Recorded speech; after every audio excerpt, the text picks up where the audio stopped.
Bueno, hermanos, vamos a abrir nuestras Biblias y lo hacemos en la carta del apóstol Pablo a los Romanos capítulo 8. Romanos capítulo 8. Y vamos a leer solamente el verso 29. Romanos 8, 29.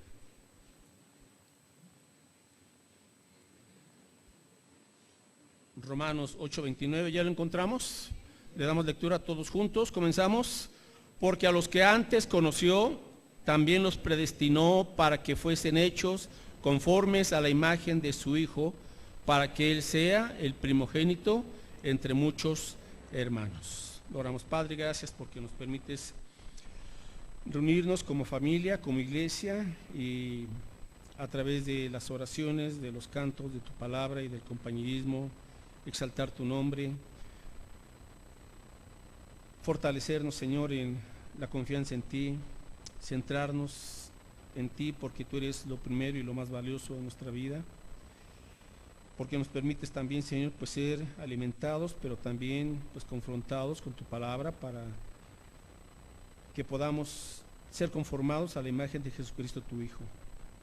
Oramos rogando el perdón de nuestras maldades, de nuestros pecados, y oramos, Señor, para que pues no haya ningún estorbo y que tu Espíritu Santo juntamente con tu palabra sigan perfeccionándonos para que se cumpla este propósito, Señor, que es nuestra razón de ser, que es reflejar a Jesucristo tu Hijo en todas las áreas de nuestra vida.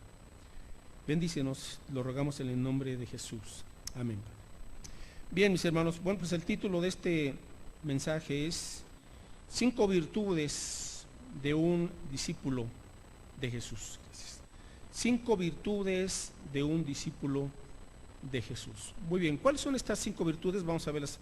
Pero antes, hermanos, permítame introducir lo siguiente, porque quiero relacionar esto. Ok, ¿cuál es el propósito por el cual vino Jesucristo a la tierra? ¿Cuál es el propósito por el cual el Señor Jesucristo vino a la tierra? Bueno, Él vino a, entre otros propósitos, pero Él vino a restaurar la imagen perdida de Dios y del hombre. Escríbalo o memorícelo.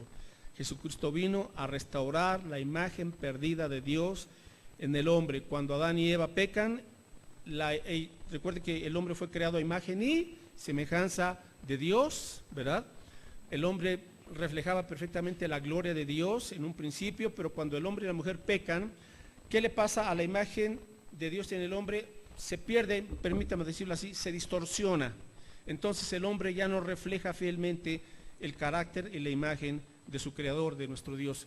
Por eso el hombre comienza a tener miedo, comienza a compararse, comienza a echar la culpa, se siente mal, ¿verdad? Se esconde de Dios, etcétera, porque a partir del pecado, entonces esa imagen se distorsiona. El hombre se vuelve egoísta, se vuelve violento y todo el sinfín de consecuencias que ya conocemos el día de hoy. Bueno, ¿qué es lo que hace nuestro Dios? Bueno, nuestro Dios envía a Cristo para recuperar esa imagen que todos hemos perdido. Todo ser humano trae una imagen ya distorsionada de Dios. No se perdió completamente, pero está muy borrosa. Por eso somos como somos y preferimos el pecado y caemos, etcétera, etcétera. Bueno, nuestro Dios entonces envía a Cristo Jesús y el propósito está aquí en el versículo 29. Dice que a los que antes conoció, también los predestinó, o sea, fuimos predestinados para parecernos, para ser hechos conformes a la imagen de Cristo Jesús. O sea, ¿por qué Dios aquí nos deja aún con vida? Porque Él está formando a Cristo en nosotros. Vamos a otro pasaje rápido, Gálatas 4:19, por favor. Gálatas 4:19. Gálatas 4:19 dice la Escritura, el apóstol Pablo, Gálatas 4:19, hijitos míos, ¿qué dice? Por quienes vuelvo a sufrir dolores de parto hasta que Cristo sea formado en vosotros. No dice hasta que la religión se forme en tu vida, no. ¿Por qué nos congregamos? Este es uno de los propósitos, porque Dios quiere que Cristo se forme en nosotros. Ahora, ¿quiere usted ser un mejor padre, una mejor madre, un mejor esposo o esposa, un mejor hijo, un mejor trabajador, un mejor negociante, lo que sea? el propósito supremo del creyente es que Cristo se forme en nosotros. Sin Cristo, mis hermanos, no podemos llegar a ser, por ejemplo, el varón maduro que se requiere para llevar un buen matrimonio y para llevar un buen hogar. Igual para como mujer. Si usted quiere ser una excelente esposa, pues lo primero que tiene que hacer es que Cristo se forme en usted.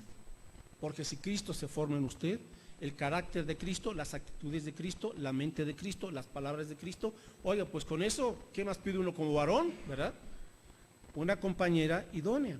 Igual los jóvenes, en vez de que estén buscando parecerse al cantante más mundano o la cantante más mundana y quieres imitarle, mejor que Cristo se forme en ti y serás un joven verdadera y auténticamente feliz, sin que tengas que estar dependiendo de las cosas del mundo para sentirte bien un rato. Solamente Cristo puede llenar ese vacío, que Cristo se ha formado en nosotros. Ahora, mis hermanos, ninguno podemos decir que ya Cristo fue formado perfectamente en nosotros, ningún creyente. Estamos en un proceso.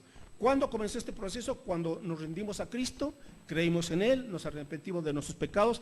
Ahí comienza este proceso de que Cristo se ha formado en nosotros. Cristo en nosotros. Colosenses 1:28. Para eso estamos, mis hermanos. Entonces, una buena pregunta es, si usted se compara el año pasado, entonces el año pasado, ¿se pareció usted más a Cristo? Colosenses 1:28, dice aquí el apóstol Pablo, a quien anunciamos, o sea, está hablando de Cristo, a quien anunciamos, amonestando a todo hombre y enseñando a todo hombre en toda sabiduría, a fin de, o sea, aquí está el propósito supremo, a fin de presentar perfecto, o sea, maduro, completo, en Cristo a todo hombre.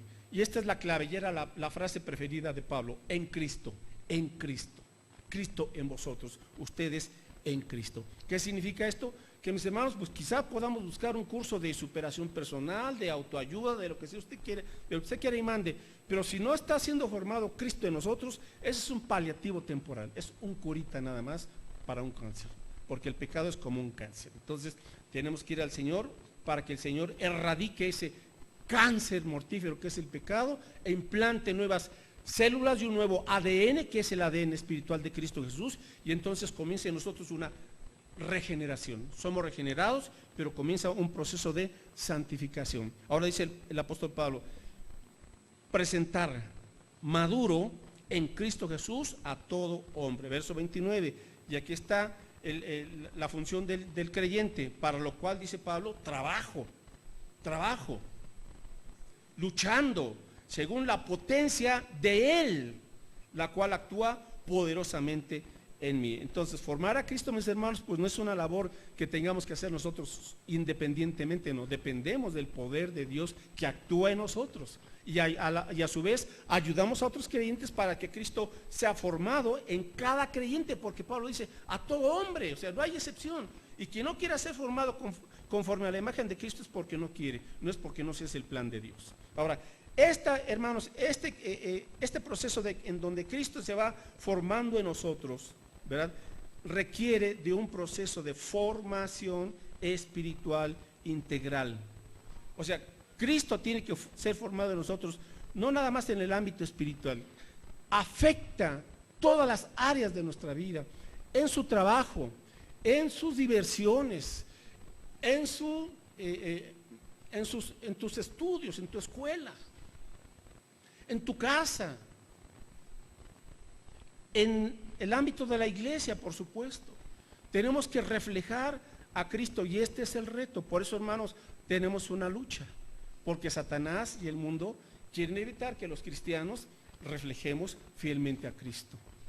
Hay una batalla, por eso Pablo dice, trabajo. Entonces sí, es un trabajo en cierto sentido, ¿verdad? Pero es un trabajo que se hace cuando ya se implantó la vida de Cristo en nosotros. Si no ha venido Cristo a nosotros y nos ha dado el nuevo nacimiento, todo es infructuoso, mis hermanos. Solamente cuando Él venga, entonces ese proceso de formación, de transformación, se hace efectivamente. Y va a llevar toda la vida. De aquí hasta que, mientras Dios nos tenga aquí respirando y vivitos y coleando, Cristo tiene que ser formado en todas las esferas de la vida, en lo público y en lo privado. donde nadie nos ve, cuando nadie nos ve, también Cristo tiene que ser formado ahí. Ahora, vamos al cómo. ¿Cómo se logra esta transformación, mis hermanos, y esta semejanza a Cristo Jesús? Bueno, busque Mateo 9:9, y aquí encontramos algunos principios muy útiles, muy prácticos, pero que a veces no hemos entendido los creyentes. Mateo 9:9, cuando Jesús comienza a su ministerio, Él lo hace, obviamente, formando un equipo de 12 discípulos, a los cuales Él va a transformar durante un tiempo aproximado de 3 años y medio. Si esto no fue de la noche a la mañana. Entonces, Mateo 9:9, nos encontramos aquí con a quien conocemos como Mateo, ¿verdad? Y dice aquí que Jesús, pasando Jesús de allí, vio a un hombre llamado Mateo que estaba sentado al banco de los tributos públicos. Y Jesús le dijo, ¿qué le dijo? Sígueme. ¿Y qué hizo Mateo? Se levantó y le siguió. Aquí está esta palabra clave. Seguir. Seguir. Entonces, cuando yo creo en Cristo, es como una moneda que tiene dos lados. Creo en Cristo, pero también sigo a Cristo. Hay gente que dice, bueno, pues yo creo en Cristo, pero no le sigo. No, esto no es posible. No es posible, punto. Si usted dice creer en Cristo, pero no sigue a Cristo, usted se ha vuelto religioso, pero no cristiano. Porque quien cree en Jesús, sigue a Jesús. Ese es el punto. Y algunos han pensado, bueno, sí, yo creo que Cristo existió, que murió, que resucitó, pero lo tenemos como un hecho meramente informativo, pero no como algo transformacional. ¿Cuándo somos transformados? Cuando creemos, ok, recibimos el conocimiento, pero comenzamos a seguir. Si mi creencia es viva en Cristo, seguiré a Cristo. Por eso Jesús le dijo, sígueme Mateo. Y Mateo, mis hermanos, ¿quién era Mateo?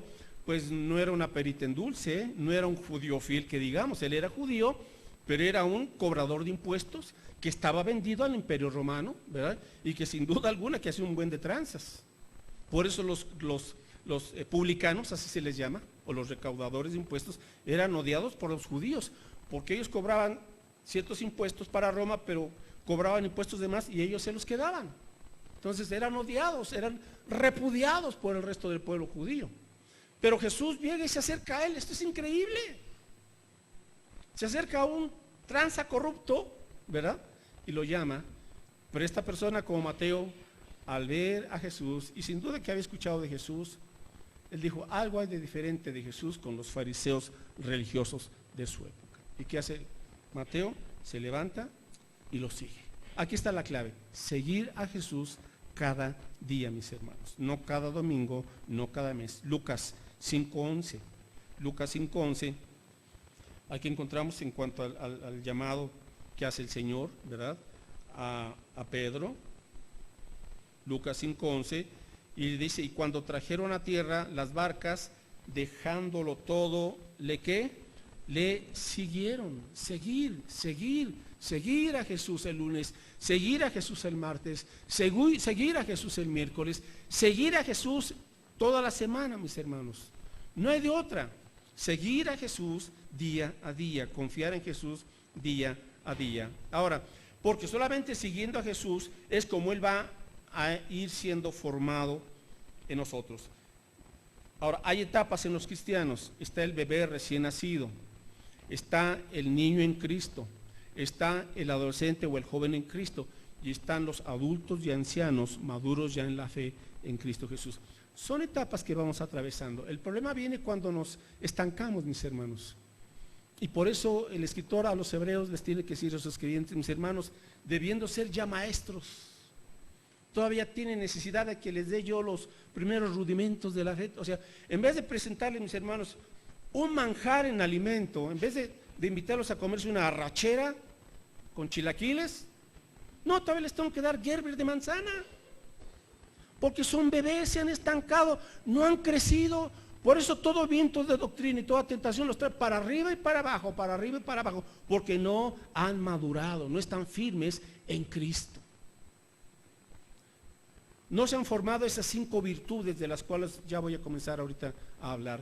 5 virtudes que son esenciales para que el creyente sea formado, para que Cristo sea formado en el creyente y para que ese creyente sea un creyente maduro, sano en la fe, sano en el amor, sano en la esperanza, dispuesto para toda buena obra, incondicional hacia su Señor, ¿verdad? Porque dijo Jesús, donde yo estuviere, allí estará mi servidor.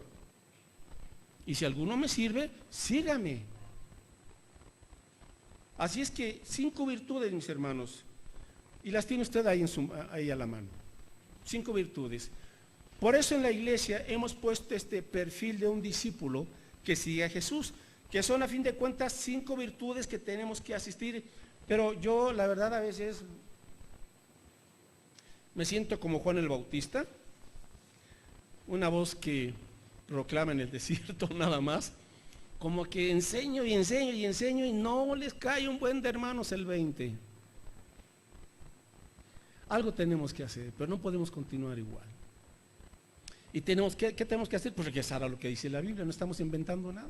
Simplemente regresar, creer y aplicar estas 5 virtudes, que son, mis hermanos, un perfil mínimo, son la esencia, y de ahí se desprenden un buen de virtudes más en el Señor.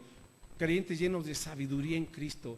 Qué bendiciones encontrar a un creyente sabio en el Señor, a quien usted puede acercarse y comentarle y explicarle lo que sea, y ese creyente o esa cristiana puede escucharle y darle un consejo sabio en Cristo, y es paciente y le comprende y le ayuda. Esos creyentes, para eso somos como iglesia, para apoyarnos los unos a los otros y para que sigamos creciendo en todas las cosas en Cristo, dice Pablo, en todas las cosas. A veces uno flaquea, bueno, le echamos la mano. A veces otro se dio una tentación, bueno, le apoyamos y le ayudamos a salir del atolladero. Para eso somos familia, no para pisotearnos ni para aplastarnos, sino para ayudarnos y entender que todos estamos expuestos a las tentaciones, al pecado y a los ataques del enemigo. Pero cuando como iglesia nos vestimos la armadura de Dios, hermanos, entonces somos una iglesia fuerte, que está compuesta en primer lugar de familias fuertes, porque la iglesia será fuerte en la medida en que sus familias lo sean. Si las familias son débiles, tendremos una iglesia débil en todos los aspectos. Si las familias se están fortaleciendo, tendremos una iglesia fortalecida que está cumpliendo el gran mandamiento y la gran comisión. 5 virtudes, comenzamos con la primera y usted la tiene ahí. ¿Qué queremos de cada miembro de la iglesia? Por eso, mis hermanos, el ser miembros de la iglesia implica estas 5 virtudes que a la vez son 5 compromisos, son 5 responsabilidades que se convierten en virtud. Lo primero es que usted asista regularmente a la celebración dominical. O sea, el domingo es el día del Señor, es el día del Señor. Salmo 65:4, por favor. Salmo 65:4. Dios creó la iglesia. Jesús dijo, yo edificaré mi iglesia. Si Jesús no hubiera edificado la iglesia, pues entonces usted y yo podríamos estar como el llanero solitario, aislados. Pero Dios vio la necesidad de crear la iglesia para que aprendiéramos a ser interdependientes. Salmo 65, versos 4 y 5. Bienaventurado al que tú escogieres, o sea, Dios toma la iniciativa, al que tú escogieres y atrajeres, en primer lugar dice, a ti. Ese es el orden. Somos elegidos, somos atraídos para conocer a Dios. Y continuamos, para que habite en tus atrios, o sea, en tu templo. Seremos saciados del bien de tu casa, de tu santo templo.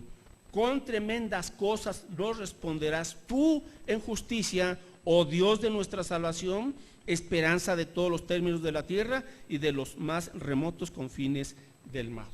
Pero observe el verso 4, seremos saciados del bien de tu casa. Entonces, ¿por qué es importante que usted sea constante en su asistencia a los cultos? Porque la casa de Dios, la cual somos nosotros, a Dios le plugo bendecir a cada creyente a través de cada congregación cristiana.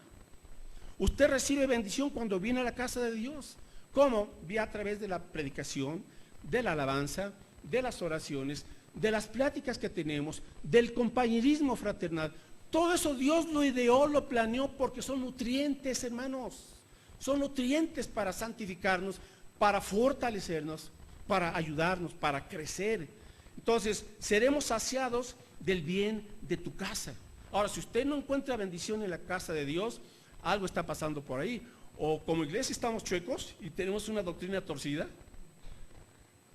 o usted está mal en su corazoncito, está frío, está alejado de Dios, por eso todo lo critica, no le llama la atención venir los domingos, mejor se va a pasear, se va aquí y allá, hace todo, o sea, como dicen, está en todo menos en misa. Cuando Dios nos ha llamado a ser, en este caso, ser saciados de la bendición, del bien de tu casa, de tu santo templo, con tremendas cosas nos responderás tú en justicia, oh Dios de nuestra salvación. ¿Por qué el domingo es el día del Señor? Pues porque resucitó Cristo y por eso los creyentes lo recordamos y así lo cumplimos. Porque el domingo implica darle a Dios la prioridad, mis hermanos, que Dios no es el segundo ni el tercer lugar. Él dijo: amarás al Señor tu Dios sobre todas las cosas, y con toda tu mente, y con todo tu corazón, y con todas tus fuerzas. Entonces, cuando usted viene aquí el domingo, usted le está diciendo: Dios, estoy comenzando la semana en tu casa. Estoy comenzando la semana, Señor, dándote la prioridad y poniéndome en tus manos para que tú, mi Dios, en esta semana me guíes, sigas siendo bondadoso conmigo, me des sabiduría. Usted se está poniendo en las manos de Dios para atender los asuntos de su semana, ¿verdad? Pero puesto en las manos de Dios. Esa es la gran diferencia. Cuando usted viene el domingo, Dios lo creó y lo hace así para que mantengamos nuestra mente y corazón centrados y enfocados en Dios. Hermanos, somos muy fáciles de perder el enfoque. Viene un problema y el problema nos absorbe. Viene una tentación o algo, situación, y la tentación nos absorbe y estamos ahí batallando, luchando. Y viene una distracción, algo muy atractivo, y ahí perdemos el enfoque. Y entonces desperdiciamos tiempo, desperdiciamos energía, desperdiciamos un buen testimonio. Nuestra vida está siendo derrochada en vez de ser utilizada para edificación. Tantas cosas que nos están distrayendo, tanto malas como buenas. Entonces, el domingo nos permite una vez más enfocar esa lente para entender que la razón de ser y el centro de nuestra vida es Cristo, para que Él tenga la preeminencia en todas las cosas. Porque a todo aquello a lo que le damos la preeminencia antes que a Cristo, se convierte en un ídolo. Y los ídolos siempre nos esclavizan, y los ídolos siempre nos perjudican. Tarde que temprano se ven sus consecuencias. Entonces, qué importante es que usted sea constante, que usted renueve su fe todos los días, pero especialmente el domingo. Usted se consagra al Señor, usted es confrontado con la palabra a través de los mensajes, para que usted vuelva una vez más a estar a cuentas con el Señor. Hebreos 10:24, por favor, dice que, Hebreos 10:24, no dejemos de congregarnos como algunos tienen por costumbre. Hebreos 10:24, y considerémonos unos a otros para estimularnos al amor y a las buenas obras.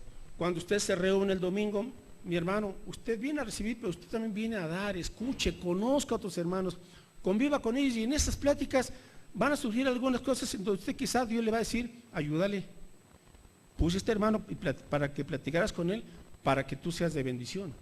Puede necesitar un consejo, puede estar necesitando de una oración, pues ore inmediatamente con él, y en la semana sigue orando por este hermano, por esta hermana. Quizás no tiene trabajo, bueno, pues le damos una despensa, o le buscamos alguna oportunidad donde le podamos conectar para que encuentre trabajo. O tiene un problema personal, verá, una lucha, y entonces le damos un buen consejo, porque a veces, mis hermanos, perdemos la perspectiva ante los problemas. Cuando estamos solos nos sentimos como que no hay solución, se nos viene el mundo encima y perdemos perspectiva. No es que no haya solución, lo que pasa es que estamos tan ensimismados que perdemos la visión de Dios. Entonces, platicar con otro hermano, con otra hermana, nos hace bien, nos desahogamos, pero no solamente nos desahogamos, sino alguien nos puede dar una buena exhortación, un buen consejo. Dice aquí en el versículo 25, no dejando de congregarnos como algunos tienen por costumbre. Yo creo que conocí a algunos hermanos del renuevo, ¿verdad? Bueno, sino exhortándonos, o sea, animándonos. Y tanto más cuanto veis que aquel día se acerca. ¿Cuál es aquel día que se acerca? Cristo viene. Cristo viene. Entonces dice la Escritura, no se alejen, fortalezcanse, apóyense, ¿verdad? Y desarrollen el buen hábito. Ahora, pregunta, ¿qué tan fiel en su asistencia fue usted el año pasado? ¿Qué tan fiel fue en su asistencia el año pasado? ¿Qué tanto asistió de los domingos? ¿Un 50% de los domingos y faltó el otro 50%? ¿O un 60%? ¿O un 70%? ¿O un 10%? Usted ahí sí fue muy bíblico, dio su diezmo del domingo en su asistencia, vino nada más un 10%, ¿ok? No, mis hermanos, tenemos que ser fieles. Ahora, habrá ocasiones, sí, lo entendemos todos, que son excepciones, una enfermedad, cuestión del trabajo, tuvimos que estar ahí, algo de la escuela que tuvo uno que acompañar a los hijos, o sea, está bien, lo entendemos y yo obviamente el Señor lo entiende y no hay mayor problema, pero que no sea un mal hábito el no ser constante, sino que sea un buen hábito el que usted se proponga este año del 2020 para que se... ¿Y cuál es la virtud que habrá en su vida? La virtud es que usted se comenzará a ser un fiel adorador. Un fiel adorador. Esa es la virtud. Dijo Jesús, el Padre busca adoradores que le adoren en espíritu y en verdad. Porque un adorador vive bajo el señorío de Cristo. Eso es el adorador. No es cuánto canta, ni qué estilo de música canta o de alabanza. No. Es vivo bajo el señorío de Cristo. Ese es el adorador. El que ha entendido que vive para hacer la voluntad de Dios. Ok, en segundo lugar, usted puede ver ahí en su bosquejo otra virtud que es parte del perfil, comparte el Evangelio. Comparte el Evangelio. Le voy a decir algo y usted ya lo sabe, quizás algunos no. La gente sin Cristo se va al infierno. La gente sin Cristo se va al infierno debido a que prefirieron sus pecados y rechazaron a Cristo. Y la gente, si no escucha el Evangelio, está perdida, porque aman más las tinieblas que la luz. Juan 3:18, dice aquí el Señor Jesucristo. Ahora, usted quizás piense, bueno, pero si es una persona bondadosa, aunque no venga a la iglesia, es una persona buena moralmente, tiene una religión, es muy ferviente en su religión, es budista, es lo que sea. Pues no, ninguna religión salva, ni ninguna denominación cristiana salva, solo Cristo salva. Eso debe quedar muy claro. Usted no se salva porque es bautista, es bautista porque tiene sana doctrina, amén, claro que sí, y por eso tenemos una distinción en las denominaciones, pero lo que nos salva es Cristo, su gracia, su perdón, su limpieza. Juan 3:18 dice aquí Cristo Jesús, el que en él cree, o sea, el que cree en Cristo no es condenado, pero el que no cree ya ha sido condenado porque no ha creído en el nombre del unigénito Hijo de Dios. O sea, ya es condenado, no tiene que esperarse al juicio del gran trono blanco. Rechazó a Cristo y así murió, así se quedó. Ya no hay una segunda oportunidad. Las oportunidades que Dios nos da de arrepentirnos y de ser salvos son en vida, nunca después de muertos, nunca. Ahora, Hechos 4:12, ¿por qué tenemos que compartir el Evangelio? Porque el Evangelio es la buena noticia de Dios a través de la cual nos da a conocer la persona y la obra de Cristo Jesús. Hechos 4:12. Hechos 4:12 dice entonces aquí el apóstol Pedro que y en ningún otro hay salvación. ¿Queda claro? En ningún otro hay salvación, porque no hay otro nombre bajo el cielo dado a los hombres en que podamos ser salvos. No es por Krishna, no es por Confucio, no es por Buda, no es por Mahoma, no es por ningún otro ídolo ni ninguna otra deidad, sino solamente a través de Cristo Jesús. Usted piensa, pero la religión, no, es que usted está viendo las cosas muy desde el punto de vista humano, no está viendo las cosas desde el punto de vista de Dios. El alma que pecare, esa morirá, por cuanto todos pecaron y están destituidos de la gloria de Dios. Mas Dios muestra su amor para con nosotros en que siendo aún pecadores, Cristo murió por nosotros. Solamente hay un camino y ese camino es Cristo Jesús. Y en Cristo Jesús está la vida eterna. Primera de Juan 5:12, muy claro, el que tiene al Hijo, tiene la vida, exacto. Primera de Juan 5:12, el que tiene al Hijo, tiene la vida. El que no tiene al Hijo de Dios no tiene la vida. Punto. Joven, adolescente, permíteme preguntarte, ¿tienes la vida eterna? Si tú murieras dentro de 5 minutos, ¿a dónde crees que irías? ¿Vas al cielo o vas al infierno? No hay otro término, no hay otro camino, no hay otro lugar, no hay otro destino. O el cielo o el infierno te esperan. ¿A dónde vas si dentro de 5 minutos murieras? Ahora, esa pregunta va no solamente para los jóvenes, va para todos nosotros. Si usted y yo muriéramos dentro de 5 minutos, ¿a dónde vamos, queridos hermanos? ¿Tiene usted la certeza al 100% de que iría al cielo? ¿O duda y usted puede decir con toda franqueza, buena pregunta, no sé a dónde voy? Bueno, hoy puede venir a Cristo y tener el perdón y tener la vida eterna. El que tiene al Hijo tiene la vida. El que no tiene al Hijo de Dios no tiene la vida. Entonces, ¿por qué tenemos que compartir el Evangelio, mis hermanos? Porque está de por medio o el cielo o el infierno para esas personas que están a nuestro alrededor.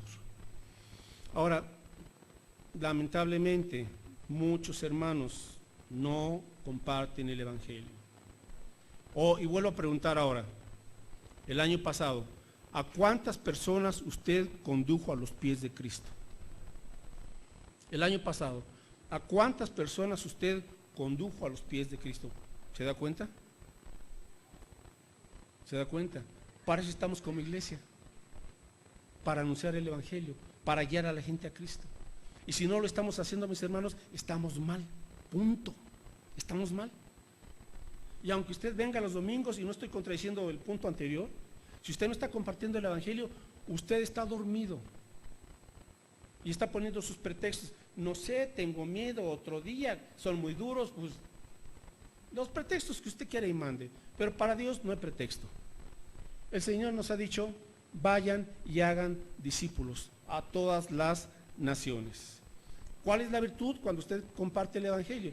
Que usted se convierte en un embajador de Cristo. Según de Corintios 5:20, ese es un privilegio, porque usted está representando al Rey de Reyes, usted está representando el reino de Dios. Según de Corintios 5:20, dice aquí el apóstol Pablo. Así que somos embajadores en nombre de Cristo, como si Dios rogase por medio de nosotros, o rogamos en nombre de Cristo, reconciliados con Dios. Somos embajadores, entonces usted y yo tenemos que invertir e invitar,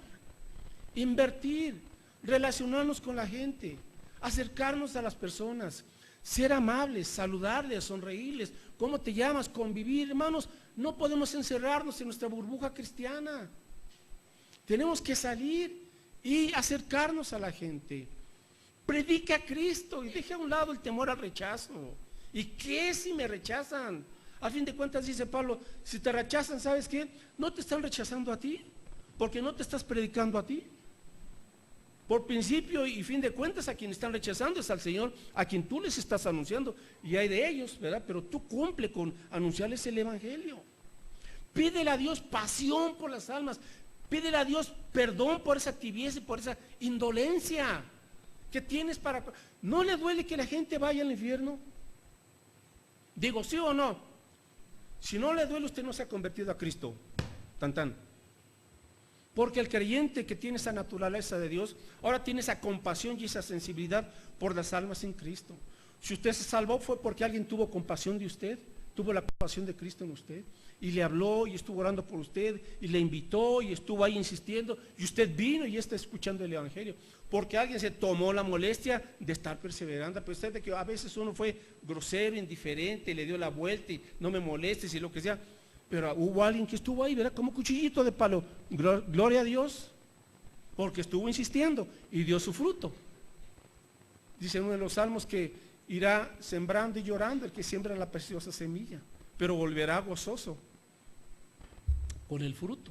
Así es, mis hermanos. Tenemos que, como Elisa, compartir el Evangelio. Ahora, si este año del 2020 usted dice, Señor, este año permíteme llevar por lo menos una persona a tus pies, Señor, una nada más. Ahora, si alguien le pide más, gloria a Dios, pero una, hermanos, de aquí a diciembre la iglesia nos habremos duplicado, punto. Piénselo, ¿o no? Bueno, ahí está. Entonces, dejemos de hablar de esa mentalidad de, Pues solamente los hermanos que tienen el don de evangelismo, pues solamente, no. Todos tenemos al Espíritu Santo, que es el mejor ganador de almas. Y Él está en nosotros. ¿Lo cree? Bueno, entonces, ¿cuál es la virtud? Convertirnos en embajadores de Cristo. 3. En tercer lugar, vamos con la siguiente virtud, y es prepararse como discípulo. Sí, prepararse. Esto requiere de una preparación. 2 Timoteo 2:2. 2 Timoteo 2:2, dice aquí el apóstol Pablo, le encarga a su discípulo. Bueno, 1 y 2, 2 Timoteo 1 y 2, 2, 1 y 2. Tú pues, hijo mío, esfuérzate en la gracia que es en Cristo Jesús. O sea, depende de la gracia. No dejes de depender del poder de Dios. Siempre tómate de la mano de la gracia de Dios. Esfuérzate en la gracia. Esfuérzate en la gracia. Porque la gracia es lo que te va a dar la capacidad, la fuerza, la perseverancia, el ánimo, el gozo. La gracia de Dios. Entonces, esfuérzate en la gracia. Verso 2. Lo que has oído de mí ante muchos testigos, esto, o sea, el Evangelio y la palabra, esto encarga a hombres y mujeres, obviamente fieles, que sean idóneos para enseñar también a otros. Es decir, mis hermanos, usted tiene que prepararse como discípulo, no solamente como un convertido. El mandato de Jesús es muy claro. Él no dijo, id y haced convertidos. Él dijo, id y haced discípulos. Ahora, ¿cuál es la diferencia entre un convertido y un discípulo? No debía de haber diferencia. El convertido es alguien recién creyente, pero que se convierte en discípulo en la medida en que comienza a crecer paso a paso, de acuerdo, paso a paso, ¿verdad? Pero va siendo discipulado. ¿Cuál es la bendición de ser discipulado? Que usted cuenta con un mentor o con un discipulador que le va a estar instruyendo en la palabra, ¿verdad? Pero no solamente instruyendo, lo va a estar guiando para que usted camine conforme a la palabra. Y le va a dar consejos, va a estar orando por usted, va a estar animándolo y a veces su jaloncito de orejas. Pero todos necesitamos, mis hermanos, ser formados, ser discipulados por alguien. Si no lo hacemos así, hermanos, vamos bajando la guardia. Ejemplo, bueno, ¿por qué usted cree que los deportistas, los ganadores de medallas, tienen a fuercita, así necesariamente, un coach y su equipo? Piénselo. ¿Por qué, por ejemplo, vamos a hablar del boxeo, ¿no? El Canelo. Aparte de que tiene un tremendo punch, ¿por qué cree usted que es un vencedor? Varias causas. Es disciplinado, pero en segundo lugar, tiene un buen equipo de trabajo, tiene un buen coach, el cual lo está checando. Y órale, tienes que hacer tantas sentadillas, tienes que hacer tantas lagartijas, tienes que cargar y hacer pesas, tienes que correr tantos metros, tienes que estar... Están ahí, está el coach, detrás de él y de cualquier campeón. Eso es el discipulado, mis hermanos. Por eso Jesús invirtió 3 años y medio con sus 12 chavaquitos, porque eran los buenos hermanos, que requirieron de la supervisión de Jesús, de la paciencia de Jesús, del amor de Jesús, de las oraciones de Jesús. Él los mandó predicar, los mandó echar fuera demonios, los mandó servir y regresaron a ver, ríndame cuentas cómo les fue y aquí y allá. Bueno, fue toda una experiencia de formación, de discipulado. Pero hay hermanos que no quieren ser discipulados. ¿Qué hacemos? Pues como yo les dije hace unos domingos, no sabe, le enseño. No puede, le ayudo. Pero si no quiere, no podemos hacer nada. Entonces, ojalá y que la iglesia entienda. Ahora, estamos ya tomando discipulado en las casas entre semana. Puede ser en un grupo, con 2 hermanos, 3 hermanos, o 1 a 1, pero que alguien le esté discipulando. Usted necesita eso. Y para que al rato usted se convierta en un discipulador. Claro que sí, mis hermanos. Por eso le pedimos, aunque ya tenga años en el Evangelio y llegó hace tiempo aquí a la iglesia, vuelva a tomar el discipulado uno, aunque diga que ya se lo sabe. Yo le voy a decir algo de muchas cosas que no sabe de ahí, pero ese no es el punto. El punto es que a usted lo formen como discípulo para que usted al rato sepa cómo discipular. Y ya tenga usted la visión, no solamente de estar siendo discipulado, sino entender, voy a discipular a alguien más. Yo le animo para que este año se tome a uno, no más, hermanos. 1 y lo disipule. Ya aquí por cursos no paramos. Por cursos no paramos. Tenemos el material. Ahora hace falta que alguien esté dispuesto y lleve a alguien de la mano en el discipulado, un año. Varón a un varón, damas, a mujeres. Para que no haya malos entendidos. Entonces, discipulado. Vamos al penúltimo. Ahora, ¿cuál es la virtud? Que usted al convertirse en discípulo comienza a formar a otros. Esa es una virtud. Usted se convierte en un padre espiritual. 4. Elija un grupo de crecimiento. Elija un grupo. Ahora, ¿qué es un grupo? Es un grupo pequeño. ¿Por qué de crecimiento? Porque aquí queremos enfatizar las relaciones fraternales. Hechos 2:46, por favor. Y aquí dice entonces la escritura que esos creyentes perseveraban, ¿verdad? Hechos 2:46.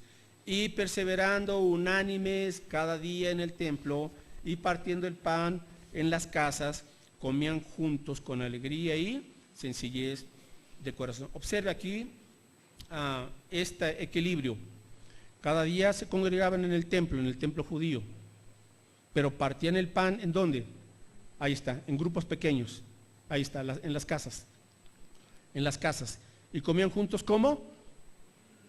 Con alegría y con sencillez de corazón. Hermanos, esto tenemos que explotarlo, permítame decirlo así, en la iglesia.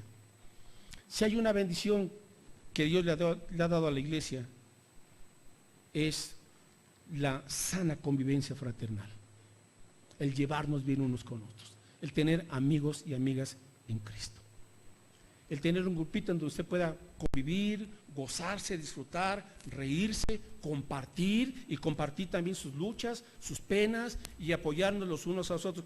Para eso son los grupos pequeños, mis hermanos, para ayudarnos a desarrollar relaciones sanas, fraternales en Cristo Jesús. Cada grupo viene a ser como una red de apoyo para el creyente. Entonces, entre semana estamos abriendo grupos en las casas. Congréguese, aparte un buen tiempo. O atienda ya un grupo. Usted ya sabe, ya tiene experiencia, ya tiene las capacidades y habilidades. Pues, ¿qué espera? ¿Por qué no dirige un grupo? Acérquese a los coordinadores de comunidades de fe, que son la hermana Marilena, el hermano Pepe Arbizu y nuestra hermana Ruth Valderas.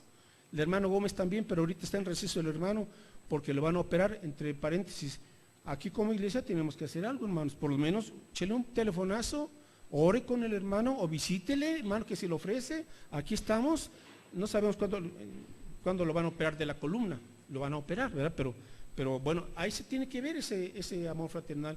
Igual seguimos orando por nuestra hermana Alma, que pues ahorita está teniendo esas quimioterapias contra el cáncer y bueno, pues estamos orando, apoyarle, animarle, llevarle una despensa. Hermanos, tenemos que ir ya de la palabra a la acción, a los hechos. Y esos detalles pues son los que Dios va poniendo en nuestro camino para hacernos capaces para toda buena obra, lo que dice la Biblia, ¿verdad? Aptos para toda buena obra. Entonces, bueno, los grupos, ya vamos a comenzar en 1 o 2 semanas para que usted ya despegue en uno de esos grupos de vida. Y finalmente, hermano, ahora, ¿cuál es la virtud que se desarrolla en usted? Que usted va a aprender a ser una persona que sabe amar y va a saber convivir con los demás. Y eso es muy importante. Les voy a decir algo, hermanos. Un gran porcentaje de la felicidad y del éxito en la vida son las relaciones. Piénselo. Son las relaciones humanas. Piénselo. Por ejemplo, en su trabajo. Usted puede ser una persona muy diestra, muy habilidosa, pero si no se lleva bien ni con el perro que está a la entrada, pues qué ambiente. Usted conoce a alguien así, ¿verdad? De seguro. El jefe déspota, gritón, mandón, o el empleado chismoso, criticón. Usted sabe lo que es un ambiente.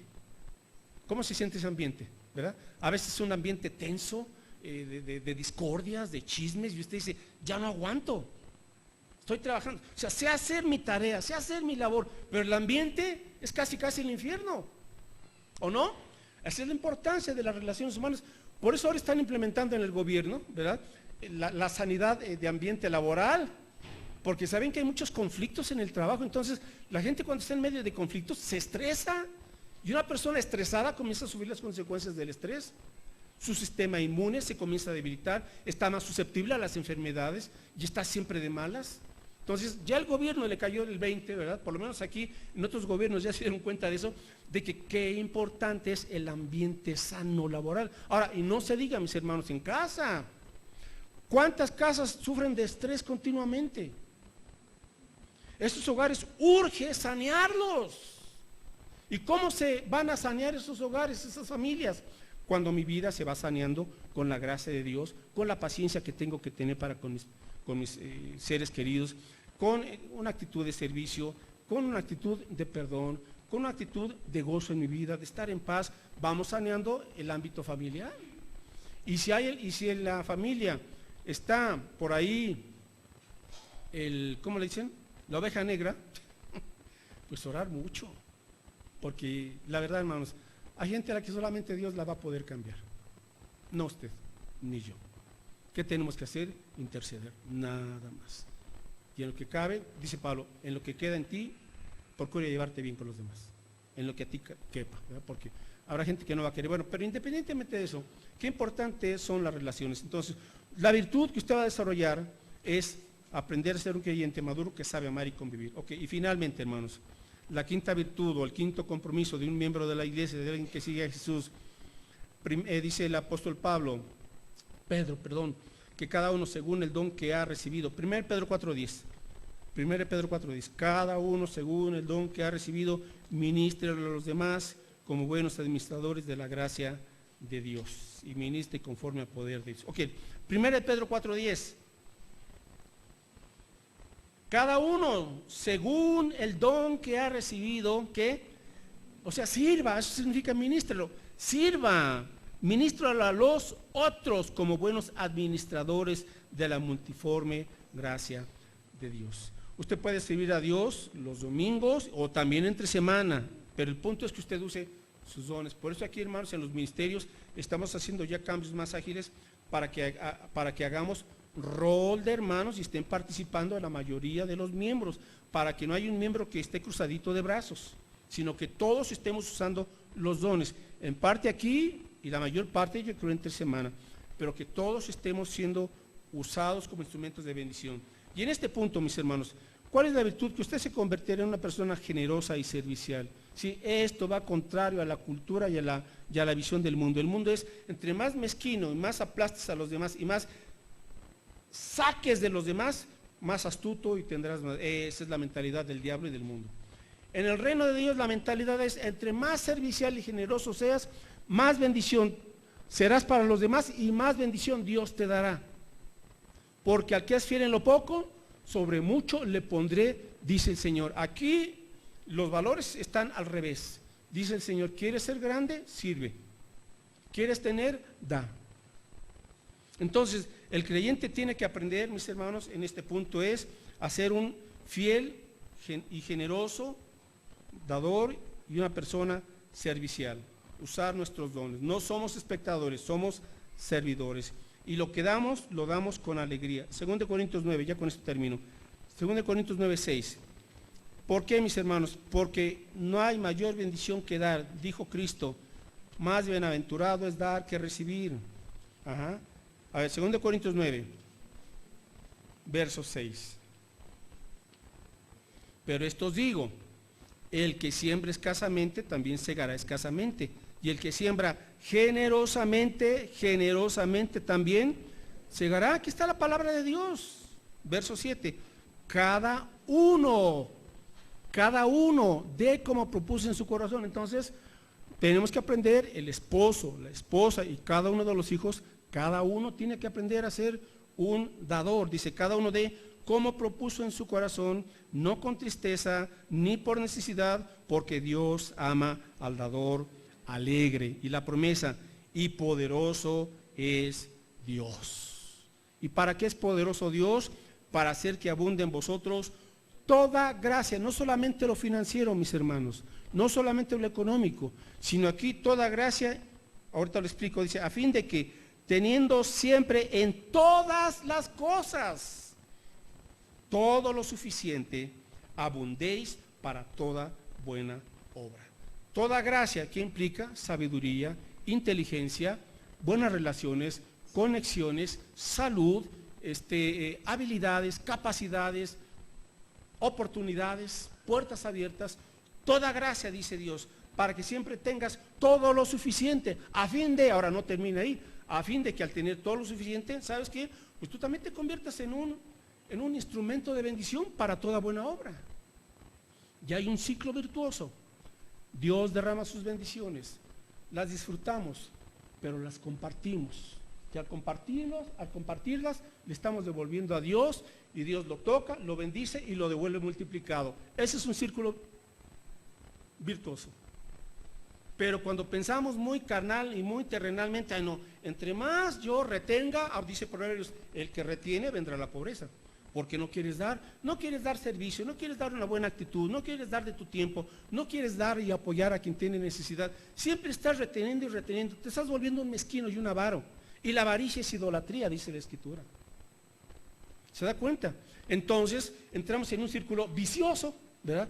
No tenemos porque no damos y no damos porque no tenemos. Y ahí nos podemos pasar toda una vida, lamentablemente. Ahora hay que romper ese ciclo.